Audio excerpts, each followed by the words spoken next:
ስለዚህ ጌታ ምን አለ? እናንተ ደካሞች ሸክማችሁ የበዛባችሁ ወደ እኔ ምን በሉ ኑ። እስቲ ድገሙት፣ ወደ እኔ ምን በሉ።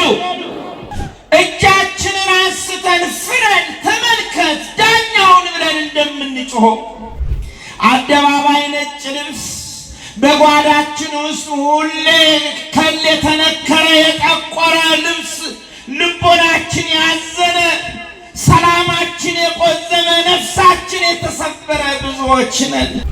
በፍርድ ቤት ገንዘብ ባለመኖሩ ምክንያት ተፈድላችሁ ወጣችሁ። በሐሰት ምስክር ሁለንተናችሁን እንድታጡ ፍርድ የቀመመባችሁ የኔ ብቻ አባት፣ የኔ ብሔር አምላክ፣ የኔ ብሔር ጌታ የሚል አለ። ስለ ኃጢአቱ ምክንያት የዘላለም ቅጣት የሚሆን የሞት ሞትን ያገኛል። ወዳጆቼ በመጽሐፍ ቅዱስ ውስጥ አዳኝ ወይም መድኃኒት የሚለው ቃል ትርጉም ረዳት ለሌለው ሰው፣ አቅም ለሌለው ሰው፣ ትድግና ለሚፈልግ ሰው፣ መሻገር መፈወስ ለሚፈልግ ሰው ረዳት የሚሆነው የሚያድነው የሚደግፈውና የሚታደገውን ነገር የሚወክል ቃል ነው። በመጽሐፍ ቅዱስ ውስጥ እግዚአብሔር የዓለም ሁሉ አዳኝና የሕዝብ ሁሉ መድኃኒት ተብሎ ተጠቅሷል። በተለይ በብሉይ ኪዳን ውስጥ እስራኤል የእግዚአብሔርን ትድግናና አዳኝነት በሚለምኑበት ጊዜ እንደ ሀገር እንደ ሕዝብ የሚገጥማቸውን መከራና ችግር፣ የጠላት መውረር፣ የጊዜውን ክፋት፣ የአየራቱንና እንዲሁም ደግሞ አጠቃላይ በማህበረሰባቸው ውስጥ የሚገጥማቸውን ክፋት እየተመለከቱ እግዚአብሔር እንዲደርስላቸው እንዲታደጋቸውና እንዲያድናቸው ይማጸኑ ነበረ። በአንደኛ ዜና መዋዕል ምዕራፍ 16 ቁጥር 35 ላይ የመዳናችን አምላክ ሆይ አድነን፣ ቅዱስ ስምህን እናመሰግን ዘንድ በምስጋናህም እንመካ ዘንድ ከአሕዛብ ስብስብ ታደገን እያሉ ይለምኑ ነበረ። ሁላችንን የሚታደገን እግዚአብሔር የመዳናችን አምላክ ሆይ አድነን። አቅማችን አንተነ፣ ጉልበታችን አንተነ፣ ኃይላችን አንተነ። ሰልፋችን ባንተ መሪነት፣ ድላችን ባንተ መሪነት፣ መሻገራችን ባንተ መሪነት ነውና አድነን እያሉ ይጮሁ ነበር። ያድነን ሁላችንንም። በየኑሯችን ያለውን ሰልፍ፣ በየቤታችን ያለውን ሰልፍ፣ በመውጣት በመግባታችን ያለውን ሰልፍ ከፊት መርቶ ከኋላ ጋርዶ ዙሪያችንን አጥሮ ያሻግረን ዘንድ እግዚአብሔር ሁላችንንም ያድነን። በስጋችን የሰለጠነውን በአእምሯችን ውስጥ የሚያስጨንቀንን በመውጣት መግባታችን ሁሉ ፍርሃት፣ ድንጋጤም፣ ሽብር፣ ጭንቀት፣ ማልቀስ፣ መቆዘም፣ በጠላት የተከፈተውን መከራ ሁሉ አዳኛችን እግዚአብሔር ሰብሮ ያድነን። አሜን በሉ ሁላችሁም። ያድነን። ክብር ምስጋና ለስሙ ይሁን። በግልም እንደ ዳዊት ያሉ የእግዚአብሔር ሰዎች ነፍሳቸው በተጨነቀች ጊዜ፣ ሰላማቸው በጠፋ ጊዜ፣ ውስጣቸው በፍርሃት በተያዘ ጊዜ እግዚአብሔር እንዲያድናቸው አዳኝ ሆይና እያሉ መለመን ብቻ ሳይሆን ነፍስ ለሥጋ ምክር ትሰጥ ነበረ። በእግዚአብሔር በመታመን የድነትን ቀን ተስፋ እንድታደርግ መዝሙር 42 ቁጥር 5 ላይ ነፍሴ ሆይ ስለምን ታዝኛለሽ? ስለምንስ ትዘግጃለሽ? መድኃኒት የሚሆነውን የነፍስና የሥጋዬን ፈዋሽ እግዚአብሔርን አመሰግነው ዘንድ በመድኃኒት አምላክ በእግዚአብሔር ታመኚ እያለ ይጸልይ ነበር። መታመናችንን በሱ ያርግልን። ወዳጆቼ ይሄ መድኃኒት ወይም አዳኝ የሚለውን ቃል እንደ ማህበረሰብም እንደ ግልም እግዚአብሔር አዳኝ እንደሆነ፣ መድኃኒት እንደሆነ፣ ታዳጊ እንደሆነ፣ አሻጋሪ እንደሆነ፣ ፈዋሽ እንደሆነ የሚታመኑ ሁሉ መድኃኒት እያሉ አዳኝ እያሉ እግዚአብሔርን ይጠሩት ነበር።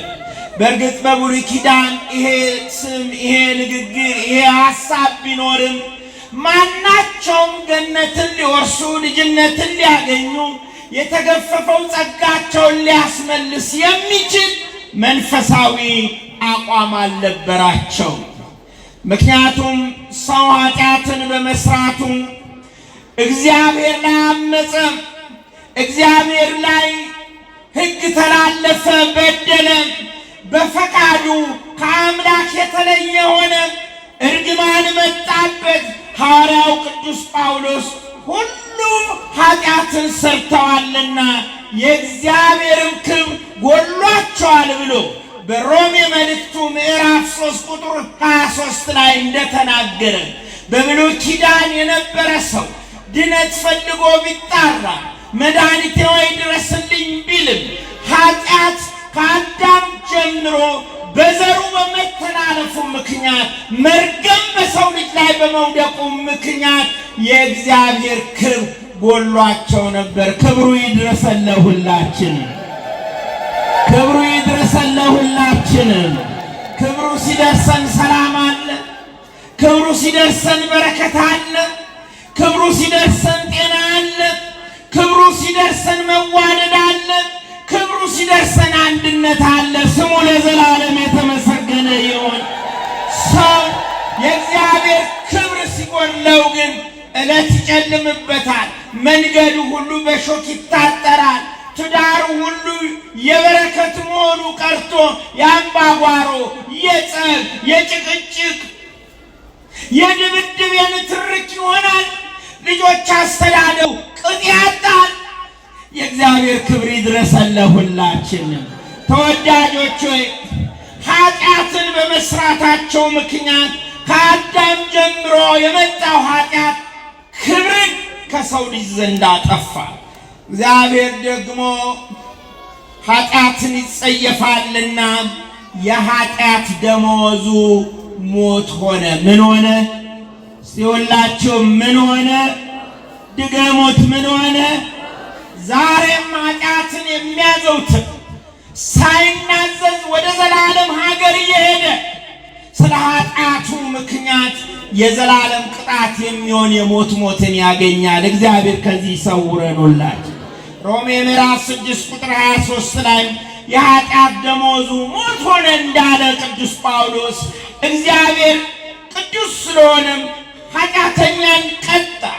በዚህ ምክንያት ኃጢአት የእግዚአብሔርና የሰው ግንኙነትን አበላሸ። ሰው በኃጢአት ምክንያት ክብሩ ተዋረደ፣ ርስቱን አጣ፣ ጸጋው ተገፈፈ፣ ልጅነት ሁሉ ራቀው፣ ከብሮ ከነበረበት ገነት ወጣ።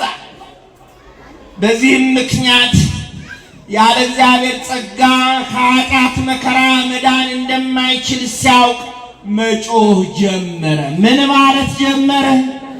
እስቲ አቤቱ በሉ ሁላችሁ፣ አድነን፣ ተመልከተን፣ እየን፣ የመጣብንን ችግር ሁሉ አንተ አስወግድልን። ማን ያስወግድልን? እግዚአብሔር ያስወግድልን። ስሙ ለዘላለም የተመሰገነ ይሁን። በትናንሽ ችግር ውስጥ እጃችንን አንስተን ፍረድ፣ ተመልከት፣ ዳኛውን ብለን እንደምንጮኸው ሰው ርስቱን ሲያጣ፣ ክብሩ ሲዋረድ፣ የእግዚአብሔር ጥበቃ ከሱ ሲለይ መጮህ ጀመረ። ቅድም መቅደስ ውስጥ የሰበኩት ዲያቆናት ፈኑ ዴከ ማርያም አድነኒ አልሃኒ የማይብዙ ወእምኔሆሙ ለደቂቀ ነኪር። እጅህን ከማርያም ላክ። ያንተ እጅ ካልተንቀሳቀሰ፣ ያንተ እጅ ካልባረከ፣ ያንተ እጅ ካላዳነ፣ ያንተ እጅ ካልፈወሰ፣ ያንተ እጅ ካላሻገረ፣ ያንተ እጅ ካልመከተ ለእኛ ተስፋ የለንም አለ ሰው። ተስፋችን ማን ነው? ኧረ ንገሩኝ፣ ተስፋችን ማን ነው? እግዚአብሔር ነው። ጮኸ ሰው፣ ጮኸ ደገመና እጅህን ከማርያም ላክ አድነን ከብዙ ውኆች አፋቸው ምናምንቴ ከሚናገር ቀኛቸው የሐሰት ቀኝ ከሆነ ከባዕድ ልጆች የባዕድ ልጆች የተባሉት የአጋንንት ሰራዊትና አጋንንት ናቸው። እያረገረገ ከሚያሰጥመን የኃጢአት ፍትወት እኩያት ሁሉ ታድነን ዘንድ እባክህ ቀኝህን ላክ አለ። ለኢትዮጵያ ቀኙን ይላክልን። አሜን በሉ። ለኢትዮጵያ ቀኙን ይላክልን። ግራ ለገባት ሀገር ቀኙን ይላክልን። በጦርነት ለታመሰች ሀገር ቀኙን ይላክልን። በብዙ መፈናቀል ውስጥ ላለ ሕዝብ ቀኙን ይላክልን። ኑሮ ግራ ለሆነበት ሀገር ቀኙን ይላክልን። ክብር ምስጋና ለስሙ ይሁን። እንዲህ ብቻ ብለው አልቆሙም።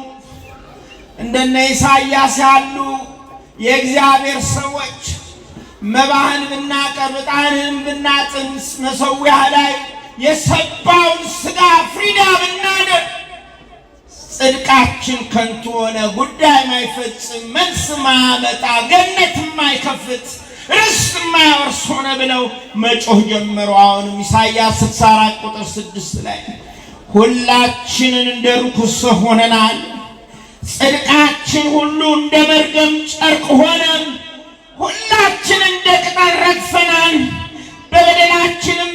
በደላችንም እንደ አውሎ ንፋስ ሆኖብናል ብሎ ጽድቃችን የመርገም ጨርቅ ሆነብን አለ። የድሮ እናቶች ስለ መርገም ጨርቅ ስለምታውቁ ብዙ አላወራውም፣ ሰው ፊት የሚቀርብ አይደለም። ዛሬ አንዳንድ ነገሮቻችን የመርገም ጨርቅ ሆነውብናል። እግዚአብሔር ያጽዳን ሁለንተናችን። ፊት ለፊት ሌላ ኑሮ፣ ከመጋረጃው ጀርባ ሌላ ኑሮ። ሰው ፊት ሳቅ፣ ቤት ውስጥ በሐዘን ሸለቆ ውስጥ እየየ፣ አደባባይ ነጭ ልብስ፣ በጓዳችን ውስጥ ሁሌ ከል የተነከረ የጠቆረ ልብስ፣ ልቦናችን ያዘነ፣ ሰላማችን የቆዘመ፣ ነፍሳችን የተሰበረ ብዙዎች ነን። ማን ይድረስልን ወገኖች? እግዚአብሔር ይድረስልን። አዎ ጮኸ ሰው፣ አነባ ዋለ፣ ግን እግዚአብሔር የሰውን ልመና ሰማ። ልመናችንን ይስማል። በዚህ መቅደስ ወዳጆቼ እመኑ፣ ከነችግራችሁ እግዚአብሔር ያውቃችኋል። ማን ያውቀናል? በስም ያውቀናል፣ በአኗኗራችን ያውቀናል።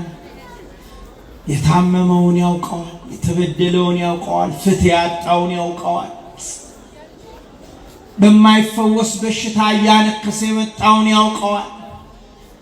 በማህበራዊ ሕይወት በገጠመው ሳንካ አቀርቅሮ አጎንብሶ እኔ ሰው ነኝ ወይ ብሎ አደባባይ ወጣ ሲወጣ አለኝ ወይ ብሎ ተክዞ የመጣውን ያውቀዋል። ማን ያውቃል? እግዚአብሔር ያውቃል። በትምህርት መስክ ስለገጠማችሁ ችግር፣ ስለገጠማችሁ ፈተና፣ ስለገጠማችሁ ተግዳሮት እግዚአብሔርን ለመማፀን የመጣችሁ ሁሉ ማን ያውቃል? እግዚአብሔር ልመናችንን ይስማል። ስለዚህ እግዚአብሔር ተስፋ ሲደርስ ነቢያት መጮህ ደግሞ አቆሙና አሁን የመሲሁ የመምጫ ጊዜ መድረሱን በተስፋ ማወጅ ጀመሩ። ተስፋ ይድረስልን ለሁላችን።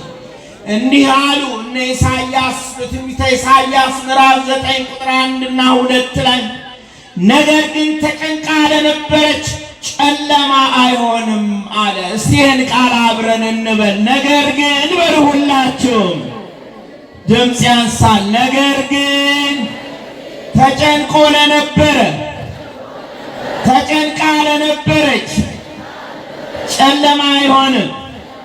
ማስላለ ማስለሚያገኘን ክንዱ ይዳሰን ሁላችንን። ምን ብለህ እግዚአብሔርን አመስግን።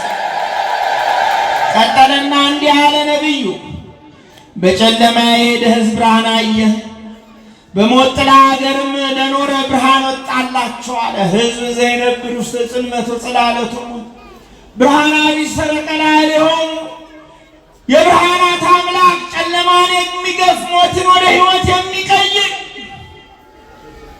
ባርነትን ወደ ልጅነት የተቀማ ርስትን ወደ ይዞታነት የሚቀይር እግዚአብሔር ሲመጣ ጨለማ በእኛ ዘንድ አቅም የለውም። አሜን በሉ። ምን አቅም የለው? ጨለማ ዲያብሎስ ነው፣ አቅም አይኑረው። አሁን ደግሞ እየደገሙ አሁንም መናገር ጀመሩ ነቢያት። መሲሁ ሲመጣ አሉ በኃይል አይደለም፣ በመግዛት አይደለም፣ በማስጨነቅ አይደለም፣ በማስፈራራት አይደለም፣ እንደነ ፈርዖን እንደነ ናቡከደነጾር ወይም እንደ አሕዛብና እንደ አረማውያን ነገሥታት በኃይል አይደለም፣ በፍቅር ነው አሉ። በምንድን ነው አሉ? በፍቅር ያባበለን እግዚአብሔር ነገንም ዛሬንም እንዲሁ በፍቅሩ ይጠብቀን። እንዲህ አለ ኢሳይያስ በ42ኛው ምዕራፍ ቁጥር 3 ላይ የተቀጠቀጠ ሸንበቆን አይሰብርም፣ የሚጤስንም ክር አያጠፋም፣ በእውነት ፍርድን ያወጣል አለ። ፍርድን ያውጣልን እግዚአብሔር። የተጎዳችሁ ያዘናችሁ አስጨናቂዎቻችሁ በጉሮሯችሁ ላይ ቆመው ውሃችሁን በገንዘባችሁ እንድትገዙ እኩ ያሏችሁ በፍርድ ቤት በብሔራችሁ ምክንያት ተበድላችሁ ወጣችሁ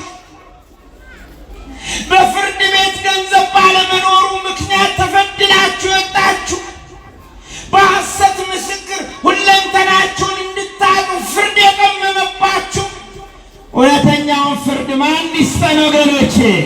ኧረ እልል ብለህ አመስግን እግዚአብሔር። ይኸውላችሁ እኛ የምንሰብክለት የድንግል ልጅ ኢየሱስ ክርስቶስ በምንም አይነት አኗኗር ውስጥ ብንሆን፣ ደካማ ብንሆን፣ ዘማዊ ብንሆን፣ አመፀኛ ብንሆን፣ ጽንስ አስወራጅ ብንሆን፣ መርዝ በጥባጭ ብንሆን፣ ከሃዲ ብንሆን፣ የሰው ገንዘብ የቀማን ብንሆን ውደት፣ ጥፋ፣ አትምጣ አይለንም። ለዘመጽሐቤ ይሰድዶ ያወጡ አፋ ተብሎ እንደተነገረ ወደ እሱ የመጣውን ሁሉ ኑ ብሎ በምህረት ይቀበለዋል። የተቀበላችሁ እልል ብላችሁ እግዚአብሔርን አመስግኑ። ድንጋይ አይወረውርም፣ ፍረዱበት ፍረዱባት አይልም። ትዝ አትላችሁም? ያቺ ዘሞተች ብለው ትልልቅ ድንጋይ ይዘው ሊፈነክቷት አይሁድ በተሰበሰቡ ጊዜ ከእናንተ ኃጢአት የሌለባት አስቀድሞ ድንጋይ ይጣል ካለ በኋላ ልጄ ኃጢአትሽ ተሰርዮልሻል፣ በሰላም ወደ ቤትሽ ግቢ አላት። ይሄ ድምፅ ይድረሰን ለሁላችን። እግዚአብሔርን አመስግኑ። የተቀጠቀጠ ሸንበቆን አይሰብርም። ፈራጅ አይደለም። ፈራጅ ስልህ በኃጢአት የሚኮንን ሳይሆን የሚታደግ የሚያድን ጌታ ነው። እነ ሚክያስም ተናገሮ በምዕራፍ 5 ቁጥር 1 ቤተልሔም ምድረ ኤፍራታ ይትሐቲም ነገሥተ ይሁዳ እስመ እምኔኪ ይወፅእ ንጉሥ ዘይርእዮሙ ለሕዝቤ እስራኤል።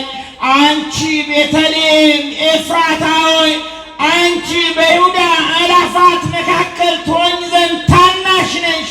ከአንቺ ግን አወጣጡ ከቀድሞ ጀምሮ ከዘላለም የሆነ በእስራኤል ላይ ገዢ የሚሆን ኢየሱስ ይመጣል አሉ። እልል ብላችሁ እግዚአብሔርን አመስግኑ። እንዲህ ተኮኖ የሚቀር ነገር የለም። ታሪክ ማን ይቀይራል? ነገር ማን ይገለብጣል? ጊዜን ማን ያዘዋውራል? ኧረ እልል ብለህ እግዚአብሔርን አመስግን። ወዳጆቼ ለዚህ ነው ጳውሎስ በገላትያ መልእክቱ ምዕራፍ 4 ላይ ጊዜው ሲደርስ አለ። ምን ሲደርስ? እስቲ ድገሙት ይሄን ቃል። ምን ሲደርስ? የማ ጊዜ? ያ ጊዜ ይድረስላችሁ። ለታመማችሁ ያ ጊዜ ይድረስላችሁ። ለተጨነቃችሁ ያ ጊዜ ይድረስላችሁ። ፍትህ ላጣችሁ ያ ጊዜ ይድረስላችሁ። ለተጨነቃችሁ መከራ ውስጥ ነን፣ በትልቅ የችግር አጥር ውስጥ ቁጭ ብለናል ያላችሁ ያ ጊዜ ይድረስላችሁ። እልል ብለህ እግዚአብሔርን አመስግን። ወአመጽአ ጊዜው ፈነወ እግዚአብሔር ወልዶ ተወልደ እምብእሲት። ጊዜው ሲደርስ አለ እግዚአብሔር የመስሪያ ጊዜ ያለው ሰዓቱ እንዳይረዝምብኝ። እግዚአብሔር የምን ጊዜ አለው? ያበጠን የሚያስተነፍስበት ጊዜ አለ። ብርቱ ነኝ ያለው ሁሉም ሾም ያረግበት ጊዜ አለ። ያለኔ ያለውን እግዚአብሔር የሚያልከሰክስበት ጊዜ አለ። እውነት ነው ሐሰትም? ምስኪኑን ከፍ የሚያደርግበት፣ ጭንጋፉን ባለሞገስ የሚያደርግበት ጊዜ አለው። የእግዚአብሔር ጊዜ ደረሰና ያ ብስራት ለድንግል መጣ።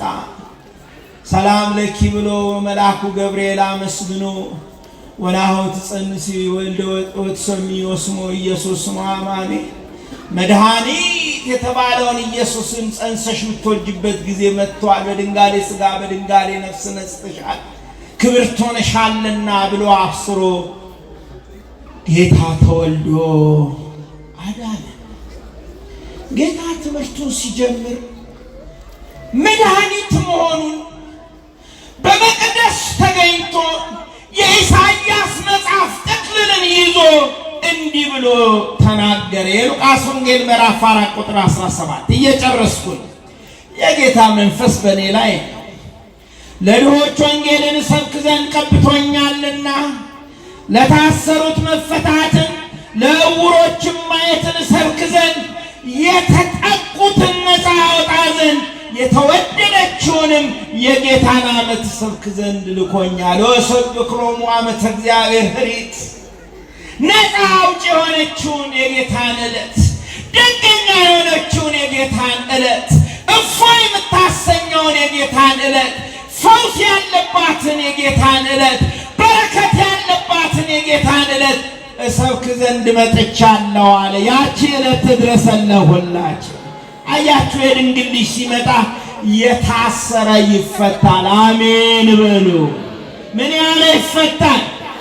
ኃጢአት ያሰረው፣ ርኩሰት ያሰረው፣ ስካር ያሰረው፣ ዝሙት ያሰረው፣ ዘረኝነት ያሰረው፣ አመፅ ያሰረው፣ ጣዖት ያሰረው፣ ጨሌው፣ ቦረንትቻው፣ አተቴው፣ ቃልቻው፣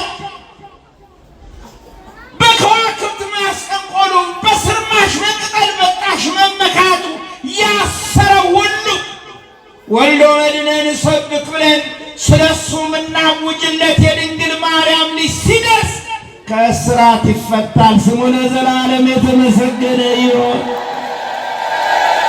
ጌታ ሲመጣ ዕውራን ይበራሉ።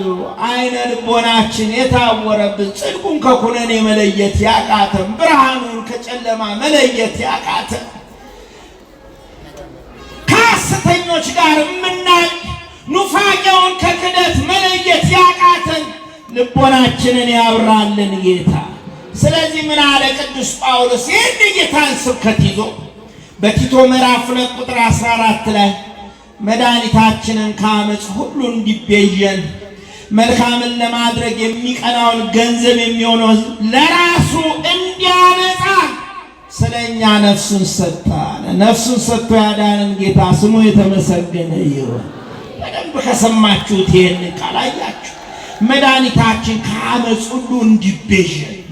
መቤዠት ማለት ምንም አቅም የሌለውን፣ ምንም ማድረግ የማይችለውን፣ ምንም ካሳ ምንም ክፍያ መፈጸም የማይችለውን ስለሱ ተክቶ ያንን ችግር መቀበል ማለት ነው። የኔ ጌታ የድንግል ማርያም ልጅ እኔና እናንተን መልካም እንድንሆን ራሱን ቤዛ አደረገልን። እባካችሁ እልልታ ክብሩት መድኃኔዓለም።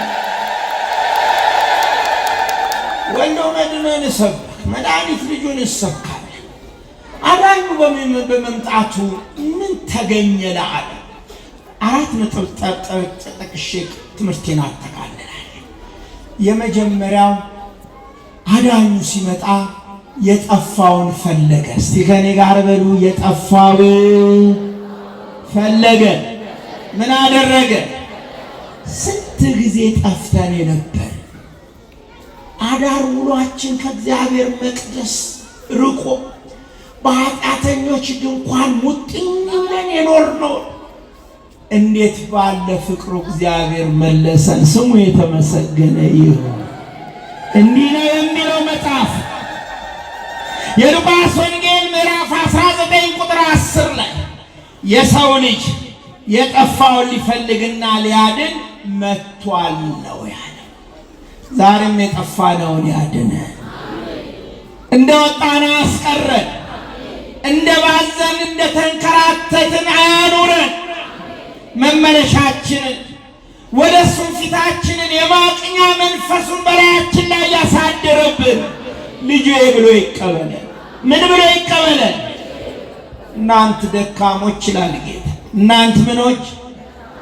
ደካማ ነው። ሰው በባህሪ ደካማ ነው። ቄሱ፣ ጳጳሱ፣ መነኩሴው፣ አውደ ምሕረት ላይ የሚንጠረጠረው በመዝሙር የሚያገለግለው ሁሉ ደካማ ነው። ድካማችንን የሚያግዘን ማን ነው?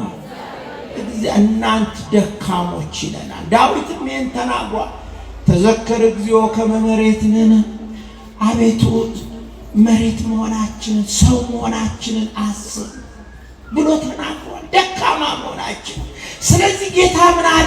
እናንተ ደካሞች ሸክማችሁ የበዛባችሁ ወደ እኔ ምን በሉ ኑ። እስቲ ድገሙት። ወደ እኔ ምን በሉ?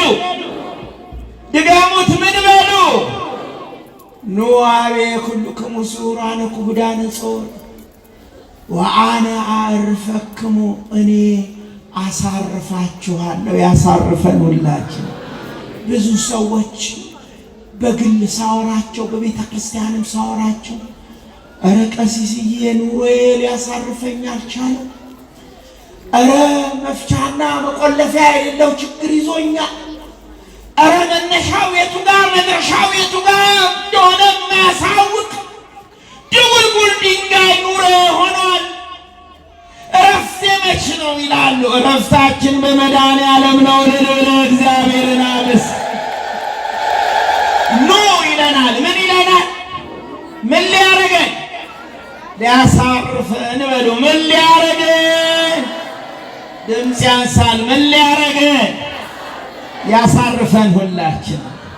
ስለዚህ አዳኙ ሊያሳርፈን ከጠፋንበት ሊፈልገን ሊያድነን መጣ። ሁለተኛ መድኃኒት ልጁ የምንሰብከው አሁንም ዓለም እንዲገነዘብ ይሄ መድኃኒት ከዘላለማዊ ቅጣት ሊያድነን መጣ። ስሙ የተመሰገነ ይሁን። ቅዱስ ጳውሎስ ኤፌሶን 1:7 ላይ በውድ ልጁ እንደ ጸጋው ባለጠግነት መጠን በደሙ የተደረገ ቤዛነታችንን አገኘን፣ እርሱም የበደላችን ስርየት ሆነ። እየሰማችሁ ነው ምእመናን? ይሄ በቃ ልባችሁ ይረፍ፣ ልባችሁ ይረፍ። ከዘላለም ቅጣት የድንግል ንስሐ ገብቶ ሥጋው ደሙን ተቀብሎ ለሚኖር ሁሉ ከዚህ በኋላ ወደ ሞት ከሞትም በኋላ ስላለው ዓለም አይጨነቅም። ቤዛነት አግኝቻለሁ፣ ርስቴም ገነት ናት ይላል። እግዚአብሔርን አመስግኑ። መድኃኒት ልጁ በመገለጡ ሦስተኛው ያገኘነው ነገር የዲያብሎስ ሥራ ፈረሰ። ከኔ ጋር በሉ፣ የዲያብሎስ ሥራ ፈረሰ። ሁሌ እንደምትሰሙት ባርነትን አጽንቶ የነበረው ዲያብሎስ የድንግል ልጅ ሲመጣ ሥራው ፈረሰ። አሁንም ያፍርስልን። በቤታችን የመሸገው ምሽግ ይፍረስ። በትዳራችን የመሸገው ዲያብሎስ ምሽግ ይፍረስ። በስራችን በረከት በማሳጣት በጤናችን፣ በተግባቦታችን፣ በፖለቲካችን፣ በሀገራችን እርስ በርስ በመገዳደል በመጠፋፋት የተመሸገው ምሽግ በድንግል ልጅ ይፍረስ። አሜን በሉ ወገኖች።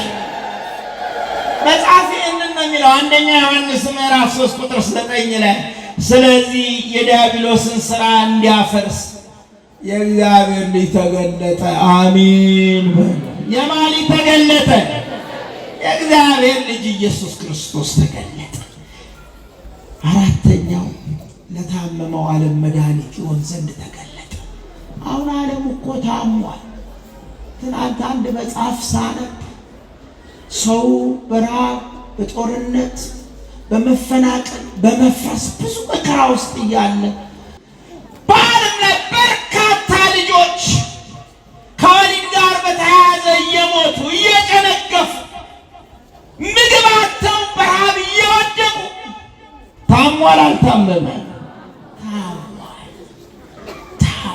ጭንቀት፣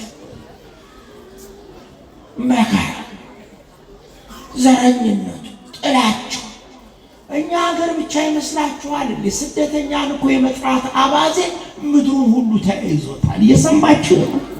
እኔ እግዚአብሔር ረድቶኛው መጋቢ ምስጢር አባታችን አባ ገብረ ወልድ የሚያውቃሉ ያረገጥኩት የዓለም ክፍል የለም። ስደተኛ ጠላ ምድር መላዋ ግን የእግዚአብሔር ነበረች። የማን ነበረች ወገኖች? እግዚአብሔር ይህን መንፈስ ያርቅልን። መድኃኔዓለም ወደዚች ምድር በሥጋ ሲገለጥ ለጥቁር አይደለም፣ ለነጭ አይደለም፣ ለቢጫው አይደለም፣ ለአማራው፣ ለኦሮሞ፣ ለውራጌው፣ ለትግሬው አይደለም፣ ለአረቡ፣ ለእንግሊዙ፣ ለስፓኒሹ አይደለም፣ ለዓለም ሁሉ ነው። እስቲ ለዓለም ሁሉ ነው ወገኖች። ለማ ሁሉ ነው? ለዚህ እኮ ነው እዚህ ብዙ ብሔረሰቦች እዚህ ቤት ውስጥ አለን፣ እዚህ መቅደስ ውስጥ አለን። የተዋህዶ ኃይሏ ይሄ ነው። ብዙ አይነት ቋንቋ ተናጋሪዎች አለን። ግን ድምፃችንን ከፍ አድርገን ሁላችንም ስንጸልይ ምን እንላለን? አባታችን ሆይ እንላለን። ምናችን ሆይ እንላለን? አባቴ ሆይ የሚል አለ እዚህ ውስጥ። የኔ ብቻ አባት፣ የኔ ብሔር አምላክ፣ የኔ ብሔር ጌታ የሚል አለ። ምንድነው ምንለው? ድገሙት። ምንድነው ምንለው? አባታችን ይስማኑላችሁ። ለዓለም ሁሉ መድኃኒት ይሆን ዘንድ መጣ። በዚህ በዮሐንስ ወንጌል ምዕራፍ 4 ቁጥር 42 ላይ ሳምራዊት ሴት መድኃኒት ኢየሱስ እንደመጣ የጎረቤቶቿን የመንደሯን ሰዎች ሰብስባ በጠራች ጊዜ ከሱ ቃል በሰሙና ልቦናቸውን ስለ መሲሁ እውነትነት ካረጋገጠ በኋላ አሁን የምናምነው ስለ ቃልሽ አይደለም፣ እኛ ራሳችን ሰምተናል፣ እርሱም በእውነት ክርስቶስ የዓለም መድኃኒት እንደሆነ አውቀናል አሉ። እስቲን ቃል አብረን እንበል ሁላችንም። እኛ ራሳችን በሉ አንድ ላይ ሰምተናል፣ እርሱ በእውነት ክርስቶስ የዓለም መድኃኒት እንደሆነ አውቀናል። ለለል ብለህ እግዚአብሔርን አመስ። ስለዚህ ቤተ ክርስቲያን ያለ መታከት ይህንን የዓለም መድኃኒት ትሰብካለች፣ ትናገራለች። ጳውሎስ እንዳለው በአንደኛ ቆሮንቶስ ምዕራፍ 1 ቁጥር 23 ላይ ንነሰ ንሰብክ ክርስቶስ ዘተሰቅለ፣ እኛ ግን የተሰቀለውን ክርስቶስን እንሰብካለን፣ ይህም ለአይሁድ ማሰናከያ ለአሕዛብ ሞኝነት ነው፣ እኛ ግን የምንመካው በሱ ነው አለ። እንዲህ አለ ቀጠለና፣ ነገር ግን የሚመካ በእግዚአብሔር ይመካ። በማን ይመካ? ድገሙት። በማን ይመካ ተብሎ እንደተጻፈ ይሆን ዘንድ ከእግዚአብሔር ዘንድ ጥበብና ጽድቅ ቅድስናም ቤዛነትም በተደረገልን በክርስቶስ ኢየሱስ ነው አለ። ብለህ እግዚአብሔርን አመስግን። እዚህ በሽታ ያጣህ ዓለም ሆይ እባክህ መሲሁን ናና ተገናኝ። ነቢያት የሰበኩለትን ለዓለም ድነት የሆነውን መድኃኒት ዛሬም ቤተ ክርስቲያን ታስተምራለች። ጴንጤቆስጤዎች ቤተ ክርስቲያን ኢየሱስን አታውቅም ይላሉ። እግዚአብሔር ምሕረቱን ያድርግላቸው። ጴንጤቆስጤዎች ኢየሱስን አትሰብክም ይላሉ። እግዚአብሔር ምሕረትን ያድርግላቸው። ጴንጤቆስጤዎች በኢየሱስ ላይ ይደርባሉ ይላሉ። እኛ አንደርብም። የኢየሱስን ምስክሮች ግን አጉዝፈን አጉልተን እናሳያለን። ያለ ምስክር አልተውኳቸውም እንዳለ ሐዋርያው ጳውሎስም በዕብራውያን መልእክቱ ምዕራፍ 12 እንደ ደመና በዙሪያችን እንዲህ ያህል ምስክሮች ካሉን የእምነታችንን ራስና ፈጻሚ ኢየሱስ ክርስቶስን ተመልክተን በፊታችን ያለውን ሩጫ በጽድቅ እንሮጣለን እንዳለ ቅዱስ ጊዮርጊስን፣ ቅዱስ ማርቆስን፣ አቡነ ሳሙኤል ዘዋልድባን፣ ተክልዬን፣ አቡነ ገብረ መንፈስ ቅዱስን፣ ክርስቶስ ሳምራን፣ ጴጥሮስን፣ ጳውሎስን ምስክር እያደረግን በክርስቶስ መንገድ በጽድቅ ጎዳና ላይ እንሮጣለን። ኧረ እልል ብለህ እግዚአብሔርን አመስግን። መድኃኒት ልጁን ስበኩ፣ በሕይወት ስበኩ፣ በጽድቅ ስበኩ፣ በሰላም ስበኩ፣ በመዋደድ ስበኩ፣ በአንድነት ስበኩ፣ በመዘመር ስበኩ፣ ስርቆትን በመጸየፍ ስበኩ፣ ኃጢአት መጨፍጨፍ ስበኩ። የተባረከ ሰንበት ያድርግልን። የወላዲተ አምላክ በረከት ረድኤት ከሁላችን ጋር ይሁን፣ አሜን።